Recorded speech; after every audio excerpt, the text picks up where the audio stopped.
little early this morning. Um, Kind of changed locations because I'm gonna be in a different place to do my deliveries this morning. So I'm live from a grocery store parking lot. Um, so what I wanted to talk about was something I saw yesterday on a Bloomberg technology report. It's the new Doordash Dot, which is their autonomous vehicle. They put all the little descriptors on it. So it's supposed to be weather resistant. Supposedly, it's the it's it's it's kind of a weird shape because it's kind of rounded at the top. The capacity is supposed to be that it could hold 6 large pizzas or 30 pounds worth of groceries. So I looked at the DoorDash promo that they had on the Bloomberg technology video, which I linked in the live video so you can take a look. Supposedly it can go up to about 20 miles an hour, which I guess is, from what I was told, about 4 to 5 times faster than the other similar autonomous robot delivery vehicles. Weighs about 350 pounds. It's supposed to have, what else was it? It's supposed to be weather resistant. I guess the battery is rated for these weather resistant kind of things. It has all sorts of radar and sensors and all this stuff, and it can go 20 miles per hour. Now, I think there's a reason they chose Arizona to put this DoorDash Dot vehicle in there, and that's because the climate's dry, probably not going to have that big. Oh, hi.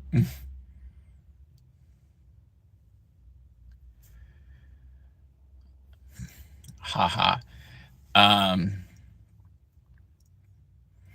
so this thing's supposed to go 20 miles an hour. It's supposed to hold 6 large pizzas. It's supposed to be weather resistant.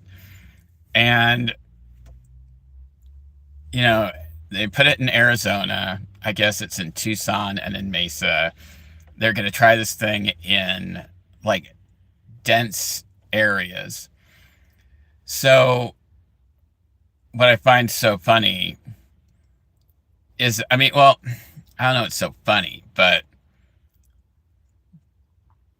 I don't see how I mean, this can't work nationwide. I don't think right now. I mean, it, I think I mean, these robots are going to be good for what it's good for. If it's in a dense area where people are willing to come down, because, they're not going to be able to do no contact deliveries. Somebody's still got to meet the robot at the door, which is just a weird thing to say. It's like, I'm going to meet my robot at the door to pick up my food or my groceries or whatever.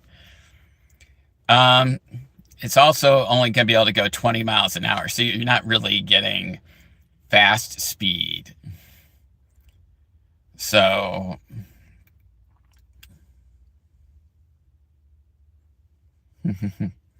funny. Um,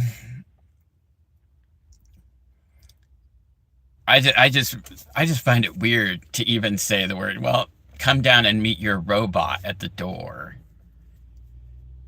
So it's not gonna do anything for the suburbs or the rural areas. I mean, robots are best in dense city areas where they can cover a lot of deliveries in a really condensed area.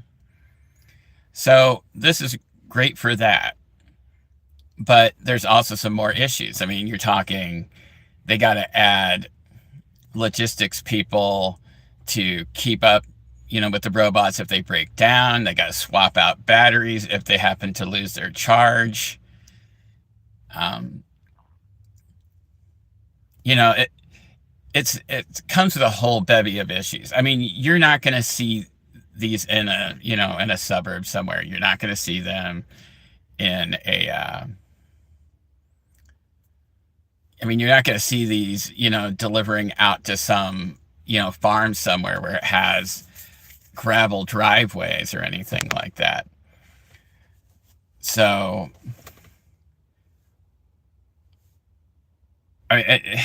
I'm still just kind of putting that all together, like having to meet a robot. I mean, I've been delivering for so long. I get no contact. Now this is like, now you have to have contact with a robot instead. So it's just wild to think about. But, supposedly it's very fuel efficient and it only takes something like 250 watts per hour to run, which is crazy. I mean, that's a really low amount. Um, but hey, you know what? If you want to meet your robot downstairs to pick up your food, go ahead. I just think it only has minimal purpose. It's not going to affect drivers as a whole. I mean, I think the goal that they said was that they want to serve 1.5 million residences in the Arizona area, as the test area for this prototype of Doordash robot. I mean, it's 350 pounds. So they think that it's, that because of the weight of it, that nobody's going to mess with it. But if I remember right, I think in Pennsylvania, they were having issues with putting a robot through the neighborhood there to deliver stuff. And I think it got vandalized or it got ripped up. And you could probably see that, coming down the pike too. If you tried to do these on a more nationwide level. Supposedly these robots are weather resistant, but who knows? I mean, you don't know until you actually get out there and put these robots to the test. I mean, you get a puddle or, some car splashes your robot. I mean, you're kind of messed. I don't even know how much the robots cost. I actually ran this through the AI system, and they seem to think it's going to be about $30,000 per robot. And that seems low to me. It seems like it should cost more than $30,000 for one of these little robots, because it's going to have radar, it's going to have sensors in it, it's going to have a massive battery that's supposed to last for 6 hours. I mean, to have these things alone, would be tens of thousands of dollars. And then it's supposed to be weather resistant. I mean, but you got to wonder who's going to be the first person to just mess with one of these robots or, smack it with a crowbar or try and push it over like, the farm version of cow tipping. You know, I'm just going to be fascinated to see where this goes. Um, and and they had I guess the vice president of DoorDash Labs on this thing, and they were talking about, how Dashers fit in with robots and drones and all that. And he's basically saying, you'll just have all three options. Now, for people that don't know, there are only 7 companies that are actually allowed to do drone delivery. It's not even that many, because you have to have for drone delivery, you have to have, what's it, FAA certification. I think it's 145. I can't remember exactly which one it is, which is supposed to be for, I believe, for private jets or some sort of like unmanned aircraft, but it's not meant for drones. but there's only 7 companies that have gone through certification and have been allowed to do these drone deliveries, or these if you've seen them on YouTube, you probably know what I'm talking about, where they'll send a 1 or 2 pound package on a drone and drop it in somebody's backyard. But there's not that many companies that are authorized to do that. So this autonomous robot, that's going to be the next step in your delivery. It's just not going to work for the rural areas. It's not going to work for even the suburbs, because they gotta maximize that battery time. They only have 6 hours of battery time. So if you're Doordash, you're trying to get as many deliveries as you can as possible before the battery runs out. And it says, 6 hours of battery time. I'm trying to think, as a driver myself, how many actual deliveries you could get done with a max speed of 20 miles per hour in a 6-hour time frame. So probably 8, 9. So you could probably get 8 or 9 deliveries done with one of these things before the battery runs out. So while the robots aren't real expensive, the problem is that all the logistics around it are going to be, because DoorDash has to set up facilities around the robot. They got to have charging stations. They got to have repair facilities. They have to have trucks that can swap out, come and drop and swap batteries, kind of like the old Lime bikes, but only more sophisticated batteries. You probably have to have some sort of logistics center to make sure that your autonomous vehicle your autonomous robot isn't going off course and sending your pizza 2 miles down the road. So I'll be fascinated to see where this all goes. I can't get over thinking in my mind what it's going to be like, to have, a fully autonomous delivery fleet. And I think it's still a long ways away, before it happens. I believe the researchers have said that they figure that it'll be 15 to 20 years before you have a fully autonomous robot fleet delivering all your stuff. I think the only way that really happens is that certain technologies have to come into play. The robots have to be able to handle every weather condition. They have to be able to go faster than 20 miles per hour. They have to have longer battery life.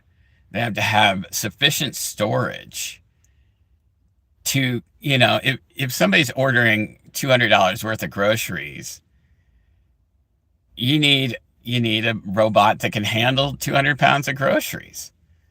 And if you're a delivery driver, this. Somebody orders, 6 gallons of water. That's 50 pounds. Does your, autonomous robot have enough storage for that? Not yet. And probably not anytime in the short-term future. That's why they have to do these condensed areas for the robot to work, because it wouldn't be very battery efficient to send them out on a 5-mile Burger King run. It wouldn't make any sense. So, it's, and I see something on here that says, I have an AI robot in my house. That's very helpful. Yeah, I'm sure. For your house. And you have charging stations right there. So it's, You just have to plug it in, or it plugs itself. I think some of these new ones actually just plug themselves in now, or they go to a spot and it's a charging pad. I'm not sure exactly. So, I mean, that's a small version. I mean, we're talking about something that has to navigate traffic, has to deal with weather, has to carry stuff, and I think that weather will cause a battery drain on these robots. If it's what if it snows? I mean, what if it rains hard? I mean, the 6 hour battery time that these robots supposedly have is probably going to be more like four. So you're losing 30 to 35% of your battery. So now you got to account for all that. So I'll be curious to see how these robot things work out. I mean, they're ambitious. And I guess they've built it here in the US. So everything's proprietary to Doordash. They didn't farm any of it out. They designed the robot themselves. So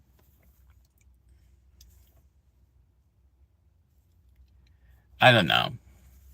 It just still spins my mind around. I mean, I've been delivering for so long. To think it's kind of come full circle to where 30 years from now, you could be having the equivalent of the movie I, Robot, where you have, 100,000 robot army to do your deliveries for you.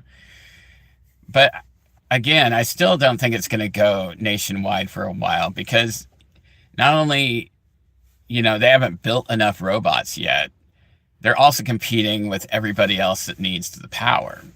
Your electrical vehicles, even just to charge your phone. I mean, that's a small thing, but, you're charging electrical vehicles. All these new AI data centers that are being built that require megawatts of power. They're going to be all fighting for the power source. So it's just a question of who wins out in the end.